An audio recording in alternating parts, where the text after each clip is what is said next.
नमस्कार। जय हिंद। जय राम जी की जय। बुंदेलखंड। मैं जीएस रंजन बुंदेली झलक की ओर से आप सबका स्वागत करता हूं, अभिनंदन करता हूं और शुरुआत करते हैं राष्ट्रकवि मैथिली शरण गुप्त की यानी दद्दा की वो पंक्तियां, हम कौन थे, क्या से क्या हो गए और क्या होंगे अभी। आओ विचारें आज मिलकर समस्याएं सभी। तो साथियों, आज हमारे साथ हैं टीकमगढ़ से राजीव नामदेव राणा लिधौरी। राजीव जी, आपका बहुत बहुत स्वागत है, अभिनंदन है, बहुत खुशी की बात है। राम राम, नमस्कार पहुंच जाए आप सभी जनन को। और मैं थोड़ा बहुत बता दूं राजीव जी के बारे में कि आपने बीएससी एग्रीकल्चर से की है, एमए हिंदी से किया है और साथ में कंप्यूटर। ये विसंगतियां ही कहा जाएगा कि एक आदमी के अंदर कृषि और हिंदी सचमुच बहुत ही कम लोग मुझे मिले हैं अपनी जिंदगी में कि कृषि और हिंदी दोनों से जुड़े हुए लोग हों। साथ ही आपने कई विधाओं पर काम किया है, कविता, गजल, हाइकू, व्यंग, क्षणिकाएं, लघु कथा, कहानी और आलेख। आपके कथा संग्रह हैं अर्चना, रजनीगंधा हाइकू संग्रह है, नौनी लगे बुंदेली विश्व में बुंदेली का पहला हाइकू संग्रह है।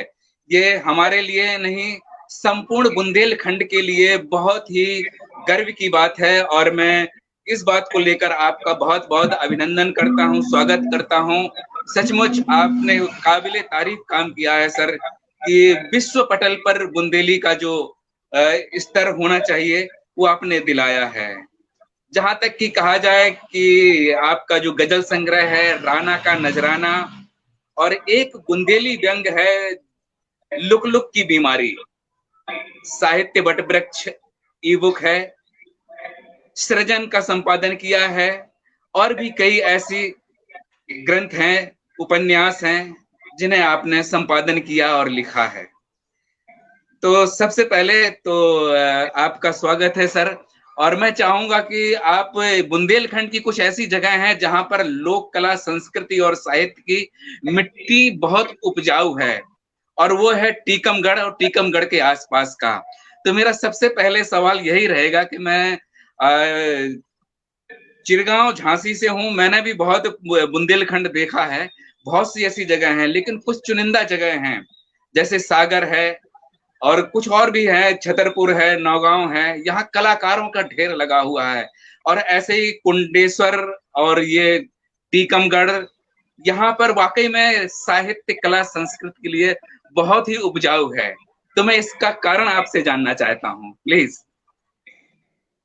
ये चूंकि बुंदेलखंड क्षेत्र की जो भूमि है तो हम कह सकते हैं कि इस क्षेत्र को पूरा बुंदेलखंड को केंद्र है, जो केंद्र बिंदु है।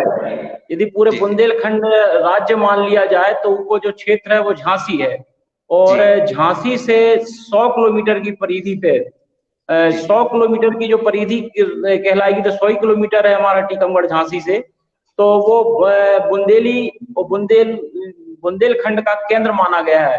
तो यहाँ निश्चित है कि बुंदेली का विकास होगा और यहाँ के जो साहित्यकार हैं तो इस भूमि को प्रताप है कि इतने बड़े बड़े कवियन ने जन्म लाओ है, और चाहे वो केशव दास हो और ओरछा जो अब हमारे जैसे हटगांव है, निवाड़ी जिला में पहुंच गाँव है, लेकिन हम अभी भी उन्हें मानत है कि ओरछा और टीकमगढ़ को आए।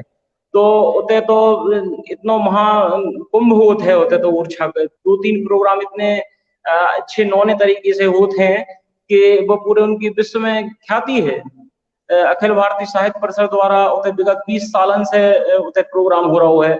राजा के होटल में राजा फ्री करवाते हैं अपने होटल में, कभी 60-70 कवि हर साल उते जरूरत है।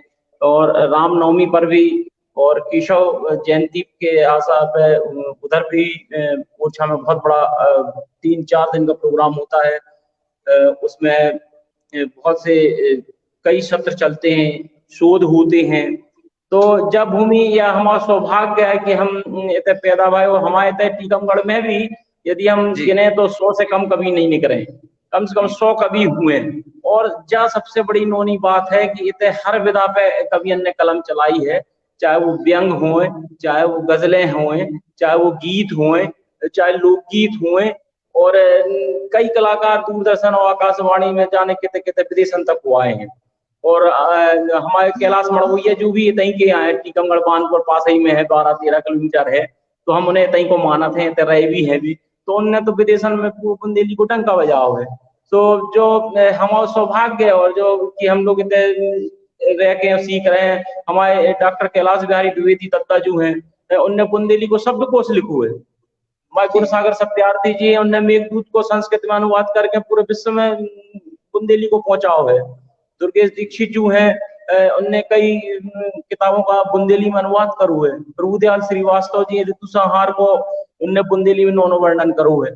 तो ऐसा है कि हमारे बहुत हमने बताई नहीं है कि 100 है, कभी कम से कम 100 की लिस्ट आराम से बन जाए, और सबने बुंदेली और हिंदी में दो ही में संगे संगे लिखाते हैं। ऐसा नहीं है कि हिंदी में लिख रहे हो, उन्हें बुंदेली से भी होते कई प्यार है और हिंदी से भी होते कई प्यार है। तो दो ही में खूब कलम चल रही है, और हर बार लिखते हैं, गद्य में भी खूब लिखो है और पद्य में भी खूब लिखो है जी। और खास बात मैं ये बता दूं अपने दर्शकों को, बुंदेली झलक के जो संरक्षक हैं सत्यार्थी जी, और गुणसागर सत्यार्थी जी का संबंध आदिकाल से चिरगांव से रहा है, और मुझे बहुत आशीर्वाद पूरे परिवार का मिला है। जब मैं बहुत छोटा था, तकरीबन 80 के आसपास की बात है, कि उस समय सत्यार्थी जी के परिवार के बहुत से लोगों से मैं मिला। उसके बाद 20-25 साल तक नहीं मिल पाया, और जब अभी है तो सचमुच उनका बहुत स्नेह है। और हमारा जो bundelizhalak.com, bundelizhalak.in में जितने भी साहित्य पढ़ा हुआ है बुंदेली का, वो सब उन्हीं की निगरानी में पढ़ा हुआ है, उन्हीं की देखरेख में पढ़ा हुआ है। तो राजीव जी, सबसे पहले तो ये बताइए कि आपकी ये साहित्यिक यात्रा कब, कैसे और कहां से शुरुआत हुई, और किन किन पड़ावों से गुजरते हुए आज यहाँ तक आप पहुंचे हैं? आपको जो सुन के बड़ो ताज्जुब हुए कि हमें बुंदेली नहीं आती। हमारा जन्म जरूर लिधौरा में भाव है, टीकमगढ़ जिला, लिधौरा तहसील है, 30 किलोमीटर दूर। लेकिन हमारे पिताजी सब इंजीनियर रहते, सो जबलपुर में रहे हम, और तामिया छिंदवाड़ा जिला कमलनाथ क्षेत्र को आते है, तो उतने हम 14 साल रहे। तो हमारी पूरी पढ़ाई, शिक्षा दीक्षा सबरी उतनी तामिया में भई है, छिंदवाड़ा जिले में, और बुंदेली हमने बिल्कुल नहीं सीखी। लेकिन जब हम बड़े भाई, जब हम ब्याह को टाइम बहुत, तो पापा ने जा सोची कि कहाँ हम वो क्षेत्र जो मैंने जो पूरा मध्य प्रदेश के ऊपर है, और नीचे उत्तर महाराष्ट्र लग जाते थे, तो उते दिक्कत जाती। सो लास्ट टाइम में उन्हें ट्रांसफर करवाओ अपने पापा ने हमारे, और इतने टीकमगढ़ में रहने लगे हम। फिर हमने बुंदेली सीखी थे। स्कूल में प्राइवेट में पढ़ाते मास्टर रहते, सरकारी नौकरी करने दी, पापा ने कहते अकेले हो कहा करने, लग जाए तो ठीक है, नहीं लगे तो घर रहियो अपने, और कछु गुरुदेव रहियो। तो हम क्या करते, पहले जबलपुर परी नगर में रहे पापा जी 1.5 साल, तो वहाँ एक पेपर आता, तुम एक चित्र बना देते हो, 4 लाइन की कविता लिखने पड़ती। सो हम जब 10 और 11 में पढ़ते, तो वो टाइम पे हमने चित्र बना के ऐसी तुकबंदी टाइप की लिखन लगी।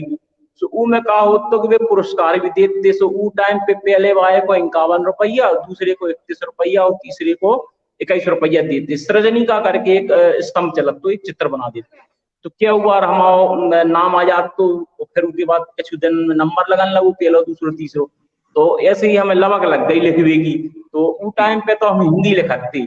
लेकिन हमने एक काम जो करो कि हमें पता हो तो कि हमारे पापा को ट्रांसफर होते, तो हमने अपना नाम के आगे राणा लिधौरी लिखो चालू कर दो जी। तो लिधौरा से लिधौरी होगा। और चूंकि हम गजलें भी लिखते, तो उसमें अपना तखल्लुस देना ही पड़ता है नाम, तो हम राणा लिधौरी के नाम से गजलें लिखते, चाहे हम छिंदवाड़ा में रहे, चाहे जबलपुर में कहूँ भी रहे हों, और ये टीकमगढ़ में भी रहते हैं। लेकिन हमारा जो जन्म स्थान लिधौरा है, हम उसके नाम से लिखाते हैं, पूरा नाम ही लिखाते हैं, राजीव नामदेव राणा लिधौरी।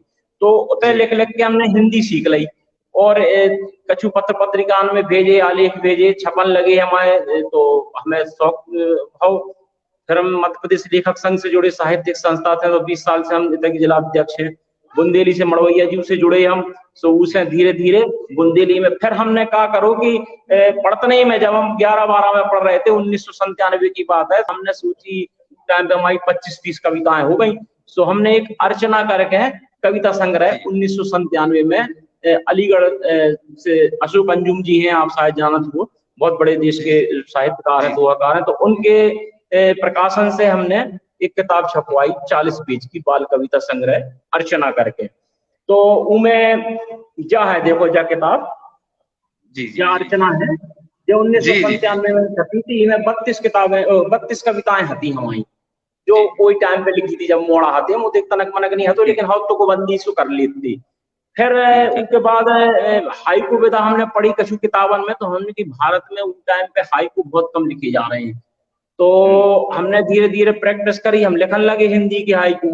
सो हमने 250 हाइकू लिख डाले हिंदी के हाइकू लिख डाले। उस टाइम पे बहुत कम लोग लिखते, हमारे हाइकू जल्दी छप जाते, विभिन्न पत्र पत्रिकाओं में छपे। तो हमने एक हाइकू को संग्रह निकालो, और वो 2008 में रजनीगंधा करके जो छपू तो हमारा 2008 में तो रजनीगंधा करके शीर्षक है को। तो हमने जब 250 हाइकू लिखे, उस टाइम पे अनेक किताबें पढ़ी हमने, और कछु विश्वकोश में भी हमारे छपे हाइकू। तो हमने जा सोची कि ऐसा करो जाए कि बुंदेली में भी लिखो जाए हाइकू, अब तक कौन नहीं लिखी। हमने बहुत पूछी लोग बागन से, सर्च करो अपने मित्रन से, कवियन से, सत्यार्थी से भी पूछी, और भी तब नहीं बोले तनक मनक तो लिखे, लेकिन किताब अब तक कौन होगी नहीं छपी। अरे हमने की जा तो बहुत अच्छी बात है, तो ऐसा नौ काम करो जाए कि जी में कछु लगे। तो हमने बुंदेली के 100 हाइकू लिखे सबसे पहला। तो 2010 में हमने वो बुंदेली के 100 हाइकू लिख के, और फिर हमने की जा तो तनक सी पतली सी किताब हो जाए, 100 हाइकू एक पेज में 10-10 आ जाए, तो मुश्किल से 20-25 पेज की हो जाए, उनकी पढ़े में मजा ही नहीं आए। सो हमने कहा करो कि उनमें अपनो 10 साल 15 साल को जितना हमारा अनुभव तो साहित्यिक, हमने उनमें पत्र जो हमारे पास प्रशंसकों के आते थे, उनकी कलेक्शन तो हमारे पास। सो हमने भी 100 पत्र छांट के उनमें जोड़े, वो अपनी उपलब्धियां जोड़ के 84 पेज की वह किताब कर दी। शुरू में दे 100 हाइकू, और बुंदेली में हाइकू लिखे, और हमने नीचे जो भी लिख दो कि मान लो यदि हम दक्षिण भारत में भेज रहे या दिल्ली भेज रहे, तो होते हमारी बुंदेली को समझ नहीं पा रहा हो, तो उनके शब्दन को हमने नीचे हिंदी में अर्थ भी लिख दो कि मने जो हो। तो हमने क्या देखो जब नो नहीं लगे बुंदेली क्या हाइकू संग्रह लिखो, तो हमने 2010 में तो जो जब छपो तो इको अनेक पुरस्कार मिले हैं। जबलपुर से कादम्बनी संस्था ने पुरस्कार दो, तो इको 2000 रुपया को, उरई की एक संस्था आती, उनने भी किताब को सम्मानित करो दो। और जब पहली किताब है बुंदेली की जो हाइकू प्रकाशित हुई है, हाइकू पर केंद्रित, तो इस प्रकार से, और यही हाइकू इसी किताब में से हमारे 10 हाइकू छठे हुए विश्व हाइकू कोष में बुंदेली भाषा में छपे हैं। तो जा हमारा ने बहुत बड़ी उपलब्धि है अपन सब ओरन के लाने कि ई किताब के बहाने हमारी बुंदेली जापान के जो विश्व कोश छपा था, उसमें पूरी भाषाओं के थे, जो राष्ट्रीय भाषाएं, उनके अलावा कुछ क्षेत्रीय भाषाएं थी। तो भारत की 10 क्षेत्रीय भाषाएं थी, उसमें से 22-23 तो नहीं थी, लेकिन 10 क्षेत्रीय भाषाओं में बुंदेली में भी हमारे 10 हाइकू छपे हैं, उनमें परिचय भी छपो है। तो ये हमारा ने बहुत बड़ी उपलब्धि है। तो हमें बहुत अच्छा लगा, उसमें ऐसे हम लिखने लगे। फिर हमने कही जो हाइकू ठीक है, और गद्य में व्यंग संग्रह लिखा था हिंदी में, तो हिंदी में हमारे आकाशवाणी में छपत रहते और पत्र पत्रिकाओं में छपत रहते, तो हमने की बुंदेली में सुई लिखो। तो फिर हमने बुंदेली में लिखो चालू करो हाइकू, हमने की गद्य कम लिखो जा रहा हो, वैसे ही बुंदेली में आलेख वगैरह तो खूब लिखे जाते हैं, लेकिन कविताएं तो ढेर इतने एक है कि लोकगीत खूब लिखे, लेकिन गद्य में उतना ठोस काम नहीं भाव है। कहानी आप जरूर लिखने लगे, कहानियां वगैरह, और भी पुरानी लोक कथाएं आदमी सुना देते हैं, कहानियां कथाएं जो पूरी पुराने हमारे बूढ़े बब्बा रहे सुनाते रहते कि कानात जो अथाई की बातें होती रहती, हम की जो नहीं नाव लिखो कछु। सो हमने गद्य व्यंग लिखे बढ़िया, सो हमने 29 व्यंग लिखे, तो उनको शीर्षक दो तो हमने लुक लुक की बीमारी क्या है किताब इनमें पूरे गद्य में बुंदेली व्यंग है, 29 व्यंग है इनमें जी। और ये किताब का विमोचन भी हमने ओरछा में जो अखिल भारतीय साहित्य बुंदेलखंड साहित्य परिसर की बैनर तले हमने विमोचन करो तो, और ये किताब को हमारी अभी माननीय राज्यपाल हैं आनंदीबेन पटेल, पहली बार इसकी पहले बनी थी, उन्होंने उस टाइम पे मुझे 5000 रुपए का सम्मान दिया था, इसी किताब पे दिया था मुझे। और ये गद्य में इसमें 29 व्यंग है हमारे, शीर्षक भी मैंने लुक लुक की बीमारी रखा था कि जो बुंदेली से टच में हो। तो ये किताब बहुत सराही गई है और लोगों ने बहुत पसंद किया है। और इसमें 29 व्यंग थे मेरे, 130 पेज की किताब थी, तो लोगों को बहुत पसंद आया। तो मैं धीरे धीरे लिखने लगा। तो मैंने हिंदी के साथ साथ बुंदेली को भी लेके चला है। ऐसा नहीं कि मैंने हिंदी को ही लिखा, जब क्योंकि चूंकि हम जिस भूमि में जन्म लाओ है हमने, तो उनको कर्ज भी चुकाने हैं हमें। सो हम बुंदेली में भी लिख के अपनों कछु कर्ज चुका रहे हैं। सो हमने जो 2 किताबें हो गई, ई के अलावा फिर हमने सोची कि अब दोहा सुई लिखने हमें बुंदेली में। तो हम करीब जनवरी फरवरी जब से जो लॉकडाउन लगू है, कम कर तो पता नहीं रहे, सो हमने की चलो इसको फायदा उठा लो जाए। तो हमने एक बुंदेली को ग्रुप बनाओ है टीकमगढ़ से, जय बुंदेली साहित्य समूह टीकमगढ़। में करीब 60 लोग जुड़े हैं हमारे, और हम दैनिक काम कर रहे थे। एक जना हिंदी की दोहा लिखत, कविता लिखत, गद्य लिखत, सब विषय पे दे दी, हम लोग सब लिखते रहते हैं। तो वो बहाने हमने करीब 250 दोहा लिख डाले अभी बुंदेली में। अब उसकी किताब छपवाने की सोच रहे हैं कि हम दोहा पे भी एक किताब निकाल जाए, लेकिन वो तो खैर अभी बात को टाइम है। लेकिन हमारे 250 हाइकू लॉकडाउन की उपलब्धि में बुंदेली की हो गए। हिंदी की सो अलग है, कविताएं अलग हैं, उनकी चर्चा नहीं कर रहे हम, लेकिन जो बुंदेली की बात हो रही है, तो हमने 250 अपनी दोहे अभी हमने ताजी ताजी लिख डाले 3-4 महीना में, जब से लॉकडाउन हो गए। तो जब हमारी थोड़ी बहुत उपलब्धि हो, तनक मनक लिखत रहते हैं हम। तो फेसबुक वगैरह पे डाला करते हैं।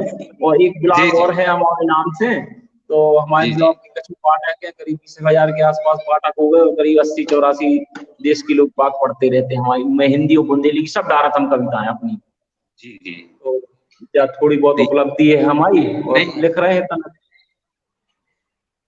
बिल्कुल, ये थोड़ी बहुत उपलब्धि नहीं है कि विश्व पटल पे कि बुंदेली का सबसे बड़ा संघर्ष यही है, और आपने बहुत आसान किया है कि विश्व पटल पर लेके गए हैं। और हम सबको, एक आदमी के बस की बात नहीं है, सबको मिलके करना होगा। और जहां तक मेरे दर्शकों की बात है, कि जहां तक मेरी आवाज जा रही है, तो आप खुद सोचिए कि बुंदेली विश्व स्तर पर है। बस क्या है, एक माध्यम है, सोशल मीडिया है, पत्र पत्रिकाएं हैं, न्यूज चैनल है, उनके माध्यम से बिल्कुल आप जुड़े रहें। और सच में बहुत से लोग ऐसा काम कर रहे हैं जो विश्व स्तर का है। बुंदेली विश्व स्तर पे पहुंच चुकी है। और कौन कौन काम कर रहा है, राजीव जी ने बहुत बताया है। ब्लॉग के माध्यम से, बुंदेली झलक के माध्यम से, और भी चीजें हैं, फेसबुक के माध्यम से। मैं यही लोगों से अपील करूंगा कि एक दूसरे को समझें और जानें, एक दूसरे को कोऑपरेट करें, एक दूसरे की मदद करें, साहित्य के क्षेत्र में, कला के क्षेत्र में, लोक कला के क्षेत्र में, और संस्कृति के क्षेत्र में। राजीव जी, बहुत से लोगों को हाइकू के बारे में नहीं पता है, क्या है इसकी विस्तृत जानकारी चाहिए, तो थोड़ा बिल्कुल समझा के। जी जी बिल्कुल बिल्कुल। हाइकू क्या है, एक मूल रूप से वैसे तो भारतीय की विधा है, एक छोटी गायत्री छंद लिखा जाता था, लेकिन वो चूंकि नहीं लिखते, अपने यहाँ कम लिखते लोग, तो वो विदेशों में जाके जापान में बहुत प्रसिद्ध हुई। तो जापान में इस हाइकू को बहुत ज्यादा प्रमोट किया गया। वहां पर एक ताका छंद भी चलते हैं, उनके अलग चलते हैं, लेकिन हाइकू को बहुत ज्यादा प्रसिद्धि मिल गई। क्यों मिली? क्योंकि ये मात्र 3 लाइनों की, 3 पंक्तियों की कविता होत है, और सबसे छोटी वो तो जैसे हमने कही है, तो ये में मात्राओं को नहीं रहता, गिनवे मिनवे को चक्कर, केवल शब्दन को रहता है। तो शब्द तो अपन हर कोई गिना ही लेते। तो पहली लाइन में अपने 5 शब्द होते हैं, और दूसरी लाइन में 7, और तीसरी में फिर 5। तो 5, 7, 5, तो कुल हो गए 17। तो केवल 17 अक्षर होते हैं, लेटर, वर्ण बोलते हैं जिसको। तो वो 17 हुए, मात्राएं नहीं, केवल 17 हुए। तो उन पे एक बन जाता हाइकू। तो उसमें तुकबंदी होना चाहिए, और भावों की अभिव्यक्ति होना चाहिए, और आप उन 3 लाइनों में मात्र छोटे में आपको कहना भी चाहिए, संदेश भी देना चाहिए कि आप क्या कहना चाह रहे हैं। तो वो चीजें उस मात्र केवल 3 पंक्तियों में, 17 अक्षरों में आपको कहना चाहिए, तो वो हाइकू कहलाती है। तो वो मैंने बहुत लिखे हिंदी और उसमें भी, तो लोगों को बहुत पसंद आए। तो जैसे मैं आपको सुना रहा हूँ कुछ हाइकू, जैसे आज के 15, जैसे आज के 15, तो ये 5 हो गए अक्षर, आज के 2 हो गए, आओ जा, 15 बा दा रा, 5 हो गए, आज के बंदरा, देख देश को खतरा, भई पथरा। 5 7 5 17 हो गए तो जा हो गई एक। ऐसे ही क्या नाम है, बुंदेली बानी, बुंदेली बानी, आधे अक्षर को नहीं गिनो जाते ही में, तो बुंदेली के 3, बानी के 2। सुनतन लगत 7 हो गए, सुनतन लगत ए नहीं नोनी। तो जे एक हाइकू होगा कि बुंदेली बानी, सुनतन लगत ए नहीं नोनी। और देखियो, बुंदेली जानो, करो बड़ाई कानो, ईखो भी मानो। कि बुंदेली जानो, करो बड़ाई कानो, ईखो भी मानो। तो ऐसे हमने बहुत हाइकू लिखे हैं और अच्छे लगे लोगों को। जैसे हिंदी में भी बता दे रहे हैं कि आकाश पाना, आकाश पाना चाहता हूं मैं तो हूं धरा की धूल। उड़ना चाहा पर वक्त ने पर कतर डाली। तो इस प्रकार के जो हाइकू लिखे मैंने, और जो इस किताब में लिखे थे तो मैंने उसमें एक और किया था, मैंने उनको विषयवार छांट दिया था कि जिसमें लोगों को अच्छा लगे। कि जैसे चिंतन विषय दे दिया था सूचना, बुंदेली व्यंजन दे दिए थे। जैसे एक बुंदेली हाइकू देखिए, केवल व्यंजन के नाम है हाइकू के माध्यम से शब्दों में। चीला सतुआ, चीला सतुआ, दही बड़ा ठलुआ, मुर्गा फुआ, जो एक हुआ भाई है ना। महेरी लटा, महेरी लटा, डुबरी गुलगुला, माड़े लपटा, जो दूसरो हुआ। ये पूरे व्यंजन नए हैं। बतास फैनी, बतास फैनी, पपरिया, कॉलोनी, मीड़ा और खाजा, ये हुआ है। बड़ा मंगोरा, कुर्मी, तिलावर, ओरस खीर। तो जे ऐसे व्यंजन में कछु नेताओं पे लिखी, बुंदेली खेलन पे लिखी हमने कि जी में आदमी को सब प्रकार की रुचि। श्रृंगार में लिखू, श्रृंगार में देखिए कितना अच्छा है लिखू। कछु बचोना, कछु बचोना वे अखियां मिला के सब ले गई। कछु बचोना वे अखियां मिला के सब ले गई। चली धनिया बजत पैजनिया, भरे पनिया।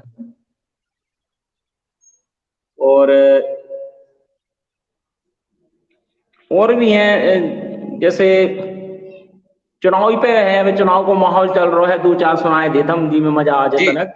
जी जरूर जरूर। नई भजात चुनाव में खूब चमचा खात, नई भजात चुनाव में खूब चमचाई खात। और मूछे ऐठे, मूछे ऐठे ले शासन को पैसा चाप के बैठे। और वोट बिकत, वोट बिकत मतदाता खिलत नेता गिरत। वोट बिकत मतदाता खिलत और नेता गिरत। चुनाव आत चमचन ठलुआ भाग खुलत, चमचन ठलुआ भाग खुलत। और वोट की ओट, वोट की ओट करत राजनीति भड़िया चोट। वोट की ओट करत राजनीति भड़िया चोट।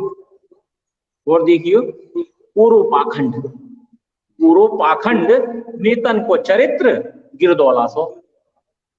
पूर्व पाखंड नेतन को चरित्र गिरदौला सो। और जनी मांस भाव है बढ़ जात चुनावात। बेकत्ते वोट हमई को दइयो, बेकत्ते वोट हमई को दइयो, नोट लियो, नोट लियो। वो तो आजकल क्या करत। और देखिए एक बढ़िया, बहुत बढ़िया, बिल्कुल हकीकत है।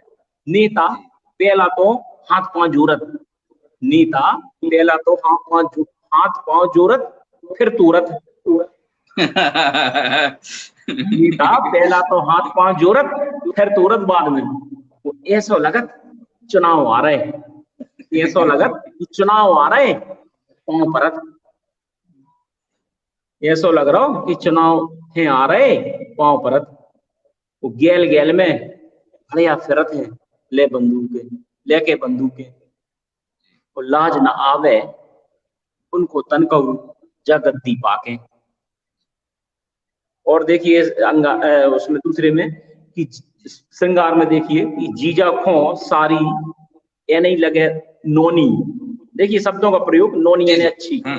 जीजा खो सारी ये नहीं लगे नोनी, और लुगाई रोनी, लुगाई रोनी लगा फिल्म में। कल्पना करिए कभी हैं हम लोग हाँ। कि लावरी खात कसम रामदही आदमी जात, और कर्ज चुकाने कछु बचूना देश के लाने।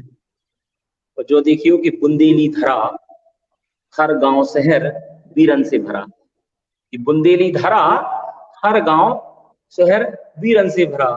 ऐसे बिलात के रे हाइकू हैं हमारे, 100 हाइकू हते ही में, जब वो टाइम पे जी जी। छपे थे, अब तो बिलात के रे लिख डाले हमने। तो सब स्वाद दाव है उनमें, श्रृंगार को, नेताओं को, और धार्मिक भी लिखे हमने, और हंसी मजाक की भी लिखे, सब प्रकार के लिखे हैं। और मॉडल पर भी लिखे हैं आजकल की उस पे जो जी वर्तमान में क्या हो रहा है उन पे भी हमने हाइकू पे कलम चलाई है। जी।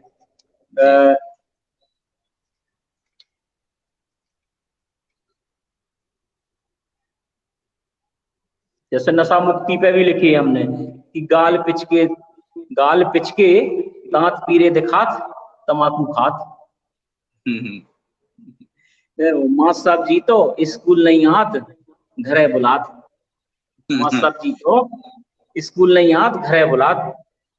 और बाल विवाह कबू न करियो, कि बाल विवाह कबू न करियो गम खइयो। तो आलसी जन काम करे बढ़िया पूछे मड़िया, कभू पूरे नहीं होत सपने ठलुअन के, कभू पूरे नहीं होत, कभू पूरे नहीं होत सपने ठलुअन के।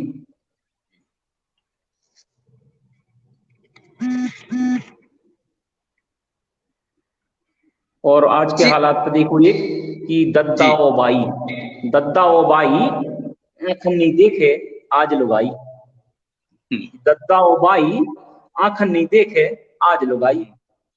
तो कछु तो करो सरतारे ना बैठो दुकान धरो।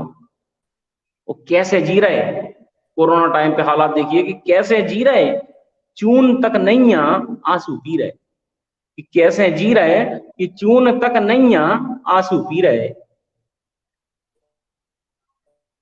और ऐसे पति हैं भोले की के जैसे हैं माँ पार्वती के। तो ऐसी कुल लिखे हैं हमने, बहुत हर पे लिखे हैं।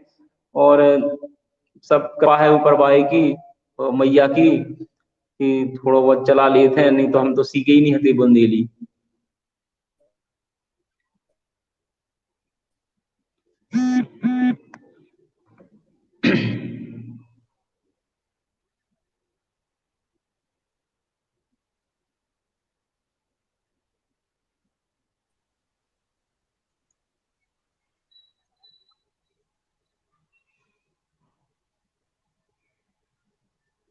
हेलो। जी जी जी जी। हाँ बोलिए और क्या है। मैं थोड़ा सा कुछ तकनीकी प्रॉब्लम आ रही है। जी जी जी। आप व्यंग के बारे में, जो बुंदेली व्यंग हैं आपके। जी जी। जी हाँ, बुंदेली व्यंग के। बुंदेली व्यंग चूंकि गद्य में लिखे हैं, तो सुनाने में तो टाइम लगेगा, मैं शीर्षक बता जी, दे रहा हूँ कौन कौन से व्यंग लिखे थे मैंने। नहीं जैसे एक थोड़ा तो सा मैं चाहता जी हूं कि शॉर्ट में ही बताएं, लेकिन थोड़ा सा उसका जो सारांश समझ में आए लोगों को। जी जी। जी जी। हाँ, कि पढ़ के चलिए मत तो मैं बताइए, एक शॉर्ट। जी अब व्यंग तो चूंकि जो है कि उसमें किसी भी चीज की पर चोट करी जाती है कोई भी बात पे, और जी बात चोट बिल्कुल ऐसी सटीक लगभो चाहिए, और जी के लाने लिखो है या जी बुराई को उजागर करो चाह रहे हैं, कोनो पे लिख रहे जी हैं या कछु कर रहे हैं, तो उस बुराई को बिना नाम ले बिना कह भय वो बुराई को उजागर कर दो और सुनबे बारो और समझ तो रहो है कि जो हमारे ऊपर लिखो हो, लेकिन वो क्या कछु नहीं सकत। और यदि के मन में हुए तो वो बुराई को सुधार सकते है। तो ई किलाने जो व्यंग लिखो जाते हैं गद्य में, गद्य में तनक खुलासा हो जात और पद्य में तनक एक ही लाइन में कह दी तो तनक आ जात, लेकिन गद्य में तनक विस्तार से हो जात, थोड़ो मजा आ जात लोग वागन को, और भाषाओं में मुहावरन को प्रयोग हो जात और अलंकारन को प्रयोग हो जात, तो थोड़ी रुच के पढ़न लगाता है। कहानियां कैसे सुनाता आदमी, किस्सा वगैरह सुनाने लगा, बीच बीच में व्यंग मुहावरे को छेड़ दे तो उन्हें बहुत मजा आता है, उनको क्या मजा आगा। तो कोई चीज ही व्यंग में रख कि एक पूरे किसी भी चीज की जिस पे भी आप समस्या उठा रहे हैं तो व्यंग के माध्यम से व्यंगकार को जो एक उद्देश्य होता है कि जो जी के लाने हम लिख रहे हैं वह बुराई हम ऐसे कर उसके सामने रख दें कि सामने वालों क्या तो कछु नहीं पा रहा, लेकिन वो लज्जित होके वो बुराई को मिटावे की कोशिश करें, और तभी हम लोगों को जो व्यंग सार्थक होते हैं। लेकिन कछु लोग नहीं करते हैं, लोग नहीं माना था कि अब जैसे अपन सीधे से काना कह लो तो वो बुरा मान जाता है। अब उसे जाके आंख कैसे फूट गई थी, तो वो जो सबरी पूरी के साथ तुम्हें सुना दे कि ऐसे ऐसे हमारी आंख फूट गई थी, लेकिन तुम कह दो कि काना से बुरा मान जाते। तो व्यंग में यही करी जाती कि घुमा फिरा के बात क्या दी जाते है। मैंने जी को कहते अपन मखमल के मक जूता मारबो बवाई बात है कि प्यार से कुछ कार के वो बात कह दो। अब उनकी बात समझ में आए नहीं आए वह बात अलग है। तो जो अपनो व्यंग कारण को जरूरत है वही में शब्दन की लिमिट नहीं रहता है अपनी जितने चाहे शब्दन में कह दो, चाहे 3 पेज में 2000-3000 शब्दन में हो जाए। और अब तो खैर कॉलम चलन लगे हैं, तो 100 शब्दन में कहूँ 200 शब्दन में अब रोज कॉलम लिखो एक एक विषय पे, तो आदमी लिखत रहते हैं। तो अब ज्यादातर नेताओं को पकड़ लेते हैं, नेताओं को पुलिस को पकड़ लेते हैं, तो उनके जो शब्द मिले हैं तो उनके आधार पर लिखत जाते व्यंग। तो अब निश्चित है कि कछु तो करो हुए लोगों ने, जब तो आदमी लिखा था, जब बुराई ना हुए तो आदमी कहाँ से नहीं करे। बिल्कुल बिल्कुल। सास बहू में बुराई करती है एक दूसरे की फलाने की बहू ऐसी हती, ढकाने की ऐसी हती, और बाद में अपनी बहू की भी सुनाने लगती, तो पूरी के साथ सुनाने लगती। तो बहू में कछु हुआ जब तो सुना रही बात। तो यही बुराइयां को दूर करे विकलाने व्यंग लिखो जाते हैं जी, तो कछु सचेत करे विकलाने लिखो जाते हैं कि भाई तुम ऐसा कर लो और इको जो उपाय है। अब कोरोना ही पे इतने व्यंग लिख डालो, इतनी कविताएं तो हम कह रहे हैं आज तक उन्होंने लिखी ना हुए जितनी अभी 4 महीना में पूरे स्टॉक हुआ। सबरे कवियां ने 50-100 कविताएं डाली है, और सब विधाओं में लगता हो तो व्यंग लिखी इतनी गद्य में कोरोना पे, और अच्छे काम भी वह हाँ। तो हर चीज के प्रभाव रहते हैं। अब वो सुनने वाले को केवल आनंद ले वो नहीं है, उनको ग्रहण कर वो भी है। जैसे कोई हम लोग कविता भी लिखते हैं या कछु विचार लिखते हैं, आलेख लिखते हैं, तो कोई एक उद्देश्य होता है कि आप उससे शिक्षा लीजिए और जो सही है उसको अपनाइए और जो गलत है उसको आप हटाते जाइए। तो वही जो हम लोग लिखलन को साहित्यकारण को उद्देश्य रहते हैं कि कछु सीखो पढ़ो, कछु पुरानी संस्कृति हमारी रीति रिवाज है उन्हें ना भूलो। बूढ़े ऐसे मूर्ख नहीं आते, भी अपन से ज्यादा होशियार आती है। अपन भली अबे सोच रहे हैं कि अपन बुद्धिमान है, लेकिन अपन बिल्कुल नहीं है, अपन से ज्यादा बहुत आते अबे बुजुर्ग पूरे एक से एक रीति रिवाज वही लौट के चले जा रहे हैं।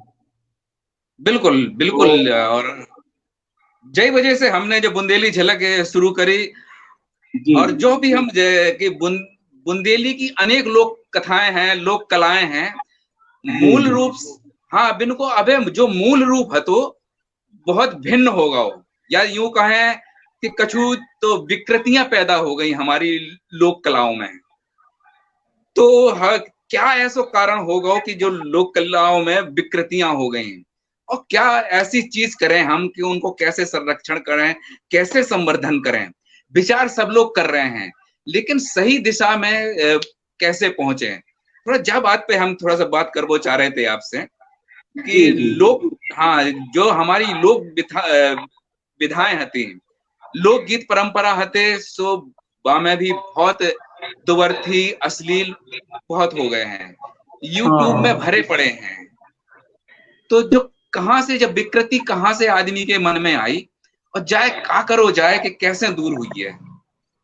जी छोटी बात नहीं है। हाँ जी जी, छोटी बात नहीं है। जी आजकल का है कि एक सबसे बड़ा युवा पीढ़ी जो कह रहे हैं जो आजकल की, इनको सबसे बड़ा जो दोष है कि उनको अपनी मातृभाषा बोलने में शर्म आउट है। अब भली अपने घर में दो चार शब्द बोल दें, लेकिन मान लो भोपाल या दिल्ली या कहूँ जितने बाहर फूटा मोटा पड़ भी गए तो बाहर से आके भी इंग्लिश झाड़ने लगा घर ही, लेकिन अपनी मातृभाषा से भूल जाते। यदि कोई बात करता तो भैया सोचत की जो तो ऐसा ही मूर्ख सिर रिया है और गांव की देहाती भाषा कर लगा तुमको बुंदेली को। वही चीज हम समझाते हैं कि हम एमए करें और सब प्रकार करें, लेकिन हम भी बुंदेली में लिखते हैं, तो उनमें लिखवो बात अलग है और पढ़वो अलग है। और आजकल अच्छा साहित्य लिखो जा रहा है, खूब लिखो। अब ये एक बात बहुत बढ़िया नोनी है कि भली कहना नहीं चाहिए कि जैसे लोकगीत हते हमारे पुराने तो वो दुई अर्थी हते, लेकिन उनने कहूँ ना कहूँ तो प्रसिद्धि दिलाई है बुंदेली भाषा को पूरे देश में। और उनके कैसेट वगैरह सब बिकी हैं, और आदमी एक एक उस टाइम पे टीवी वगैरह चैनल मोबाइल कुछ नहीं होती, तो जो मनोरंजन को साधन होतु तो आदमी सुना था थी। और रात में लाइट माइट रहती नहीं हती गाँव में, अवे नहीं रह सो वे अपने सुनत रह लोकगीत तो याद करत रह सुनत रह, तो वो उनको एक मनोरंजन को साधन हतु, कौन तनक मजा आतु मुझे सोचते कि हमारे ऊपर ही लिखे। लेकिन जो वर्तमान में अब लिखो जा रहा है तो अब अश्लील नहीं लिखो जा रहा है। आप देखिए कोई भी साहित्यकार बहुत कम एक आध दो लिखते हैं, बाकी अब जो साहित्यिक जो लिखी जा रही भाषा बुंदेली वो उत्कृष्ट होते जा रही है, और कहना चाहिए धीरे धीरे मानकीकरण की ओर जा रही है अपनी बुंदेली। और जो इको जो पुरस्कृत रूप है, जो अब जैसे अपन कई लोग हम लोग सेमिनार वगैरह में जाते रहते हैं तो जो विवाद हो जाता है कि बांदा भाई कौन की भाषा बोल रहा है बुंदेली, और तुम्हारी टीकमगढ़ की अलग है, सागर की अलग है, और हमीरपुर और तरफ की अलग है। तो हम जारी कहते हैं कि भैया 6-7 जगह अलग बोली है हमारी बुंदेली की, लेकिन जो चीज प्रसिद्ध हुआ से वो तो अपने आप उठ के आ जाए। बिल्कुल बिल्कुल। जैसे टीवी में वो सीरियल आप तो भाभी जी घर पे हैं, उनमें हप्पू सिंह मामूल और ही को है, लेकिन वो कितना प्रसिद्ध होगा कि उनके कारण चैनल चलने लगू बुंदेली को। नहीं तो आजकल बुंदेली माने विश्व पटल पे आने लगी, वहां पर पूरे चैनल लोग बाग देखते हैं उनकी एपिसोड, उनके 3-3 4-4 सीरियल चलने लगे और भाषाएं सीखने लगे लोग वहां, दिल्ली वाले भी और बाहर वाले भी, बम्बई वाले जो जानते ही नहीं है कि बुंदेली का हुआ, लेकिन उनके मन में भी रोज भी टीवी सीरियल देख देख के, हंसी मजाक देख के तो वो भाषाएं, वो कई गाने आने लगे आजकल। तो फिल्में शूटिंग हमारे ओरछा में होने लगी, बांदा में चित्रकूट में हो रही है वो शूटिंग है कई फिल्मों की। तो ऐसा नहीं है, अपना बुंदेली को अब विकास हो रहा है और धीरे धीरे फिल्मों में भी आते जा रहे हैं। क्षेत्रीय भाषाओं की फिल्में तो बन रही हैं, लेकिन अब जो बड़े स्तर पर भी फिल्में बनेंगी और बुंदेली का निश्चित है कि विकास होगा। और राज्य भले बने या ना बने बुंदेलखंड, वो तो राजनीति की बात अलग है, लेकिन बोली का विकास हो रहा है। और हम साहित्यकारों का जो विशेष कर दायित्व है और हमारी जिम्मेदारी कि हम ये भाषा को बढ़ाएं, को उन्नयन करें और जी में खूब लेखन करें, जी में हमारा जो साहित्य बचू रहे। और हम यही खिलाने, हम हमारी जितनी कविताएं हम सब फेसबुक ब्लॉग और जाने कहाँ डालत रह और इनको संरक्षित करत जा रहे हैं हम पूरे लोग। हम अपनी नहीं, हम हमारे टीकमगढ़ जिले के जितने साहित्यकारों सबको रिकॉर्ड रखो हमारे पास, हम सबकी जन्म पत्री से लेकर पूरी जीवन परिचय से लेकर पूरी रचना पूरी कलेक्ट करत जा रहे हैं और कई किताबें छाप चुके हैं, उनको संरक्षण कर रहे हैं, पटल पे डाल देते हो, कई जगह डालते हैं, एक जगह नहीं। हम यही लिख कर नाम सहित उनकी कि कम से कम वो बहाने दूसरों पढ़े तो वो नेचा लिख देता। हम हमारे हाइकू उज्ज्वला केलकर है कि मराठी की, वो मुझे नहीं जानती ना मैं उनको जानता था। उन्होंने मेरे हाइकू जब पढ़े तो उन्होंने कहा कि मैं आपके हाइकू को मराठी में अनुवादित करना चाहती हूँ। मैंने कहा ठीक है मैडम, मुझे बहुत खुशी होगी। तो उन्होंने मुझसे 25 हाइकू मांगे, मैंने 25 हाइकू हिंदी के दे दिए, उन्होंने बढ़िया उसका मराठी में अनुवादित किया। और इतना ही नहीं, उन्होंने एक वहाँ का दैनिक पेपर चलता था उसमें प्रकाशित करके और बकायदा मराठी में और वो किताब वो पेपर भेजा मुझे, जो रंगीन पेपर जाता है उसमें इतवार बुधवार को जो सब जगह सप्लीमेंट्री जाती हैं उसमें छप के आए मेरे। तो उन्होंने बुंदेली, अब वो निश्चित है कि आदमी पढ़ेगा हिंदी और मराठी और बुंदेली कई प्रकार से। इसी प्रकार मैंने जो कई किताबें आ रही हैं, मैं इस बारे में 2 चीजें और कहूंगा कि एक तो छतरपुर से बहादुर सिंह परमार जी जो बुंदेली बसंत पत्रिका निकल रही है, और हटा दमोह से जो अपने बुंदेली दर्शन डॉक्टर मनमोहन पांडे जी निकाल रहे हैं। ये 2 पत्रिका क्या कहना चाहिए स्मारिका हैं, वार्षिक निकलती हैं, लेकिन ये पूरा शोध होती हैं और नियमित रूप से निकल रही हैं। 20 साल हो गए इनको लगभग, तो उसमें गैप नहीं हुआ है, हर साल निकलती हैं और कम से कम 200-300 पेज की रहती है। तो उसमें पूरा जो वर्तमान में साहित्य लिखा जा रहा है, उन दोनों संपादक इतने बढ़िया हैं कि वो नए को भी लेके चल रहे हैं और पुराने को भी लेके चल रहे हैं, मैंने पुराने को भी नहीं छोड़ रहे हैं। और नए को भी जोड़ते जा रहे हैं। तो युवा पीढ़ी और पुरानी और बीच वाली तीनों पीढ़ी को लेके चल रहे हैं। तो उसमें बुंदेली की जो स्मारिका जो निकलती है दोनों पूरी अनमोल है, उसको आप पढ़ लीजिए तो आप ये समझ लेंगे कि जो बुंदेलखंड में जो लिखा जा रहा है वर्तमान में जो साहित्य है वो हर विधा में लिखा जा रहा है। इन किताबों में देखिए आपकी नाटक भी मिलेंगे और हाइकू भी मिलेंगे, गीत मिलेंगे, गजलें मिलेंगी और कविताएं मिलेंगी, कहानियां मिलेंगी, सभी विधाएं मिलेंगी उसमें। और तो वो उस बहाने एकत्रित तो हो रहा है। वो हमारे का आदमी फेंकेगा तो कोई नहीं, पत्रिका भली पेपर तो रोज एक दिन पढ़ के दूसरे दिन फेंक देता है, पेपर रद्दी बेच देता है, लेकिन पत्रिकाएं कभी साहित्यकार नहीं बेच सकता है।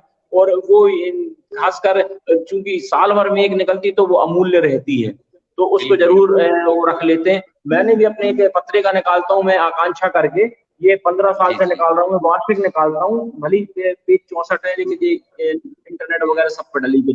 तो इसका मैंने एक विशेषांक भी निकाला था पूरा बुंदेली पर, तो पूरा बुंदेली पर निकाला था। इसी बहाने कम से कम ये पत्रिका मैंने बाहर पूरे सब जगह संपादकों को भेजी जहां जहां मेरे भी बाहर थे। उनकी भली भी नहीं पढ़ते लेकिन वो लिखते हैं। एक वहां से उज्जैन से एक पत्रिका निकलती साहित्य संस्कृति करके, त्रैमासिक पत्रिका है, वो क्षेत्रीय भाषाओं को लेकर निकलती है। तो उसमें मालवी, बुंदेली और बघेली 3 भाषाओं के रचनाकारों को लेते हैं। तो मेरी भी उसमें हर बार कविता और नहीं तो गद्य में व्यंग वगैरह छपते रहते हैं। तो मैं कविताओं में विशेषकर नीचे कोट करके वो शब्द लिख देता हूँ, कुछ जो शब्द मुझे ये लगते हैं कि जो हिंदी वाले नहीं पढ़ पाएंगे या अन्य भाषाओं के लोग नहीं चढ़ पाएंगे, तो उसको हिंदी में उनका अर्थ शायद लिख देता हूँ कि इसका मतलब ये होता है। तो जिसमें आदमी पढ़े तो उसमें लोगों को फायदा होता है, तो आदमी रुचि लेता है कि इसका अर्थ ये हो रहा है, तो उसको मदद मिलती है पढ़ने में, वो मजा भी आता है, आनंद भी आता है। तो यही कारण है कि अपने जो आजकल जो साहित्य लिखा जा रहा है वो बहुत बढ़िया लिखा जा रहा है। और बस ये एक कलेक्शन होना चाहिए इकट्ठा किसी भी माध्यम से। हम ये नहीं कहते कि आप कई लोग बोल नहीं पाते लिख लेते हैं, या कुछ लोग लिख लेते हैं बोल नहीं पाते हैं, तो चैनल भी एक यूट्यूब भी है, अपना फेसबुक भी है, ब्लॉग भी आजकल सब प्रकार का है, घर बैठे चलिए बोल के लिख लीजिए आप। तो ये सब पूरे माध्यम है, इन माध्यमों से डाटा बहुत बढ़िया एकत्रित हो रहा है। सागर विश्वविद्यालय भी काम कर रहा है और बुंदेलखंड विश्वविद्यालय अपना झांसी, यहाँ से भी बहुत बढ़िया काम हो रहा है। बुंदेली पे पुनीत विसारिया जी हैं डॉक्टर, बहुत बढ़िया काम कर रहे हैं, बुंदेली को लेके कई प्रोग्राम करते हैं। मैं देखते रहता हूँ, मैं जाता नहीं हूँ, मेरी बाईपास सर्जरी हो गई तो मैं बहुत कम जाता हूँ, लेकिन लेखन जरूर करता हूँ और सक्रिय रहता हूँ। वहां से एक यादव जी है, राजेंद्र यादव जी, सागर से, बुंदेली पीठ के हैं वो, तो वो ईश्वरी करके पत्रिका निकालते हैं, हालांकि अनियमित निकल रही लेकिन निकलती जब भी है अच्छी निकलती है पत्रिका वो। तो ये हमारे ऐतिहासिक चीजें हैं पुरानी। हमारे यहाँ से डॉक्टर केपी त्रिपाठी जी हैं टीकमगढ़ से, बहुत बड़े इतिहासकार हैं, उनकी किताबें 7-8 किताबें छप चुकी हैं, लेकिन उनकी किताबों में जितना उनने फायदा नहीं उठा पाया उससे ज्यादा दूसरे लोगों ने उठा लिया। उनकी जो किलों पे केंद्रित किताबें, उन्होंने इतना गहन अध्ययन किया कि आप उस किताब को पढ़ लो तो यही लगेगा कि हमने किला घूम लिया पूरा। उन्होंने इतना सटीक वर्णन किया है और उनकी किताबों के 7-7 8-8 संस्करण छप चुके हैं। और जो दिल्ली के प्रकाशक है वो कमा रहा है मोटी और कमाई, और इनको कुछ नहीं मिल पा रहा, ये बेचारे सीधे।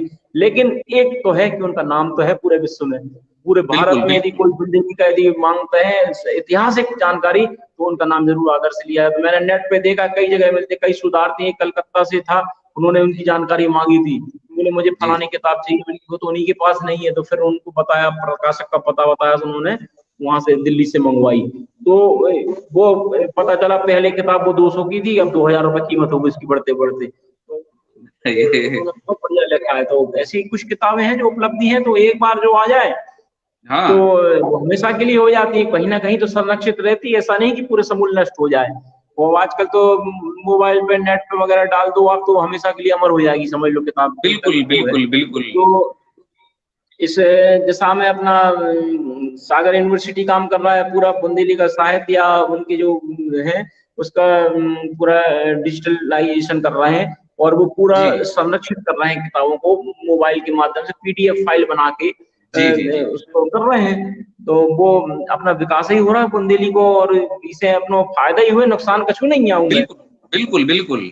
और आजकल तो बुंदेली के कछु बहुत सम्मेलन होने लगे हर जगह। हमारे भोपाल तो हम जब चाहे जाते रहते हैं, भोपाल, सागर और छतरपुर में होते ही रहते हैं। आकाशवाणी छतरपुर में अब आप कल्पना करिए कि अभी बता रहे थे कि 1 करोड़ लोग सुनते हैं अब आप ये सोचिए कि इस जमाने में, मोबाइल के जमाने में, इंटरनेट के जमाने में 1 करोड़ लोग रेडियो सुनते हैं, तो आदमी सोचेगा गप है, लेकिन नहीं, गप नहीं। इसलिए क्योंकि यूपी में एक तो लाइट नहीं रहती, वहां पर रेडियो दुकानदार लोग रखते हैं। अब थोड़ा भली कम जी हो जी गया जी होगा, लेकिन 4-5 साल पहले तक हर दुकानदार एक रेडियो रखा रहता था, और अपना रोज सवेरे से चालू कर दिया 12 बजे से, तो शाम के पूरे दादू। वो तो छतरपुर स्टेशन इसलिए लोकप्रिय हुई, तो वो भी बुंदेली के विकास में बहुत योगदान दे रही है अपने, और अपना सभी माध्यमों से आजकल अपने बुंदेली बढ़ रही है। ये तो बिल्कुल। ये और खुशी की दूसरा बात है, गौरव की बात है। बिल्कुल, और एक बड़ी समस्या बिहार में भी थी, भोजपुरी सिनेमा। हम जी ये सिनेमा का हमारा जो पेज है, बुंदेलखंड फिल्म उद्योग, हमारा छोटा भाई आरिफ झांसी में जी है इस समय और काफी मेहनत कर रहा है सिनेमा को लेकर। तो ये जी जो समस्या भोजपुरी में भी थी कि नाम भोजपुरी फिल्म का होता है, और जहां तक देखा जाए कि बिहार में 5 भाषाएं हैं। भोजपुरी के अलावा है मैथिली है, मगही है, अंगिका है, बज्जिका है और भोजपुरी, ये 5 भाषाएं हैं। जी तो उन लोगों ने, सिनेमा के जो राइटर्स हैं, उन लोगों ने एक बीच का रास्ता निकाला। कुछ ऐसे शब्द निकाले कि जो भोजपुरी के, जो मगही में भी अच्छे से बोले जाते हैं, मैथिली में भी लोग समझ सकते हैं, अंगिका में भी समझ सकते हैं, बज्जिका में भी समझ सकते हैं। और यही कारण रहा कि भोजपुरी सिनेमा बहुत ज्यादा आगे चला गया।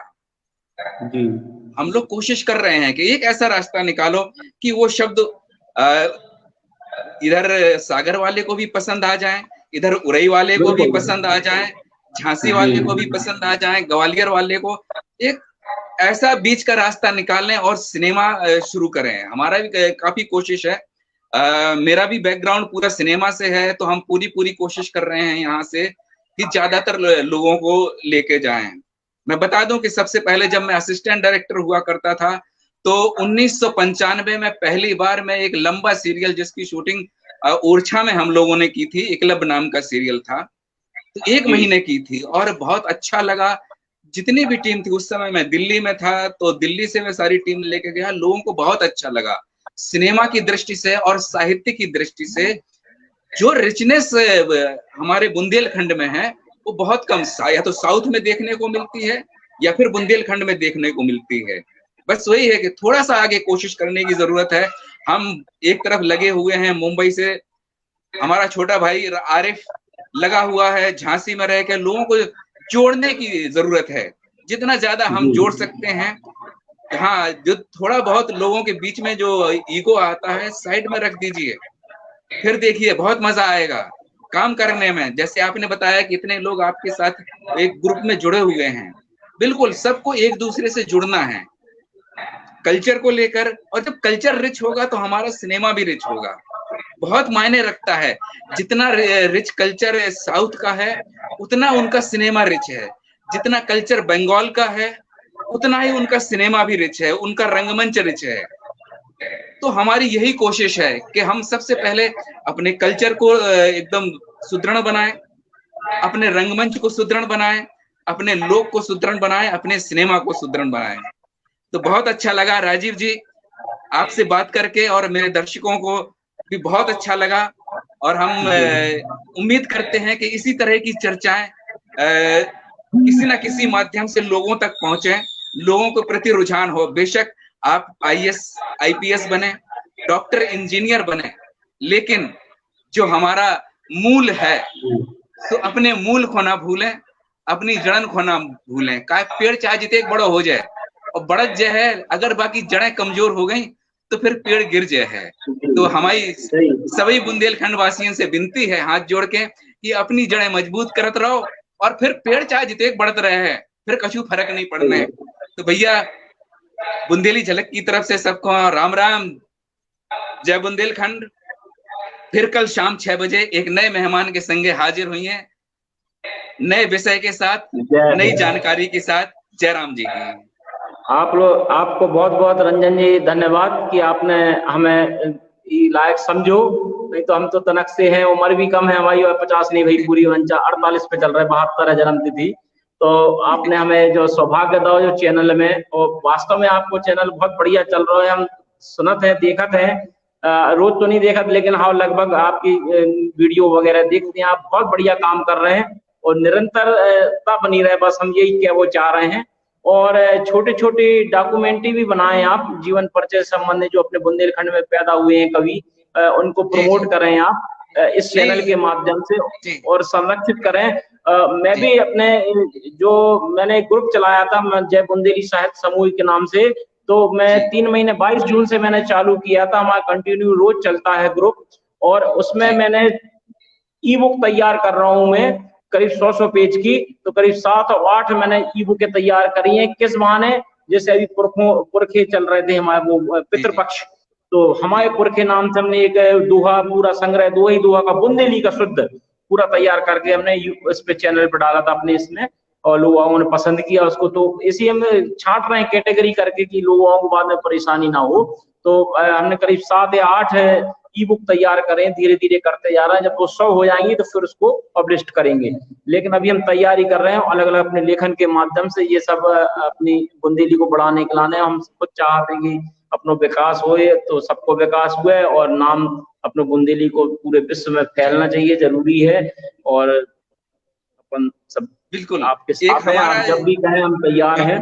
जी जी बिल्कुल। एक हमारा सर्वे भी चल रहा है जिसमें आपने सबसे यानी तीसरे या चौथे नंबर पे आपने अपना डिटेल दिया था। तो हम चाहते हैं कि उस सर्वे से सब लोग जुड़े और हम इंटरनेट पे सारी जानकारी की कौन साहित्यकार, कौन लोक कलाकार, लोक नृत्य कहाँ पे है, कैसे कर रहा है, पूरी जानकारी हम रखेंगे ताकि पूरी दुनिया को पता चले। किसी को अगर चाहे जरूरत है कि चुन्नीलाल रैकवार कौन है, तो एक बटन दबाएगा और पूरी उसकी जानकारी हमारी वेबसाइट पे मिल जाएगी। तो हमारा सर्वे चल रहा है, सहयोग करें लोग बाग। और बहुत, और अगर कोरोना नहीं होता तो हमारी कैमरा टीम अभी निकल चुकी होती। और हम खुद चाह रहे हैं कि जितना से ज्यादा हो सकता है, जितने भी पुराने साहित्यकार हैं, नए साहित्यकार हैं, नए कलाकार, पुराने कलाकार, सबका हम आप अपने चैनल में थोड़ा हंसी का भी जोड़े हैं आप। जैसे वो सागर के 2 लड़के कितने प्रसिद्ध हो गए, वो 3 लड़के हैं। जी जी, तो थोड़ा बीच में आप चुटकुला टाइप का या कोई ऐसा बनाए एपिसोड टाइप का, छोटा सा, ज्यादा नहीं, अपने 2 मिनट का, 3 मिनट का या 5 मिनट का रोज डालें आप। तो उस बहाने थोड़ा अच्छा लगेगा लोगों को। कार्टून बना के आप मीम टाइप के बन जाते हैं आजकल, और बुंदेली में आवाज किसी की भी कर दें आप, तो उसमें एक अच्छा संदेश जाएगा और लोगों को मजा भी आएगा और लोग नियमित देखेंगे। जैसे कोई चैनल पे आता है वो बीच में चुटकुले टाइप के दे देते हैं वो बीच में, तो वो भी आप प्रयास करिए रोज कम से कम, भले 1 या 2 मिनट का डालें आप, तो उस बहाने थोड़ा लोगों को नया टेस्ट मिलेगा और मजा भी आएगा। नहीं बिल्कुल, मैं अपने जी इस लाइव के माध्यम से मैं आमंत्रित करता हूं कि ये सिर्फ मेरा चैनल नहीं है, बुंदेली झलक पूरे बुंदेलखंड का है। जो भी आदमी जो भी सजेशन लेके आएगा उसका स्वागत है। आप जैसा भी करें, आप मैं पूरा लिंक दे दूंगा। ऑपरेट आप मैं यहाँ से करता रहता हूँ, पूरी मशीन लगी हुई है। आप जब भी टाइम देंगे, जहां से भी टाइम देंगे, मैं पूरी कोशिश करूंगा। और सच बात यह है कि अगर मैं कहीं रहता भी नहीं हूं तो मेरे परिवार के लोग मुंबई में बैठ के सब कुछ ऑपरेट कर सकते हैं। बस आप लोग सहयोग करते रहें, समय बताते रहें कि हमें यहाँ से, इस शहर से जुड़ना है, हम तुरंत जोड़ेंगे। और जो भी जानकारी होगी, जैसे कुछ चीजें हैं हम यहाँ से इस सॉफ्टवेयर के माध्यम से बहुत सी चीजें हैं फ्लैश करते रहते हैं, तो वो भी साथ में चलता रहेगा। तो हमारा यही निवेदन है कि जो जहां पे भी है बिल्कुल हमें खबर करे। हम बिल्कुल फोन नंबर छोड़ दे इनबॉक्स में, हम उनसे संपर्क करेंगे और हम उनके कार्यक्रम को तुरंत दिखाएंगे। तो बहुत अच्छा सजेशन दिया राजीव जी, बहुत बहुत धन्यवाद। ऐसे ही हम और लोगों से भी निवेदन करते हैं कि जो भी अपने विचार रखना चाहता है तो आपका स्वागत है, आप आमंत्रित हैं। धन्यवाद। जय बुंदेली, जय बुंदेलखंड।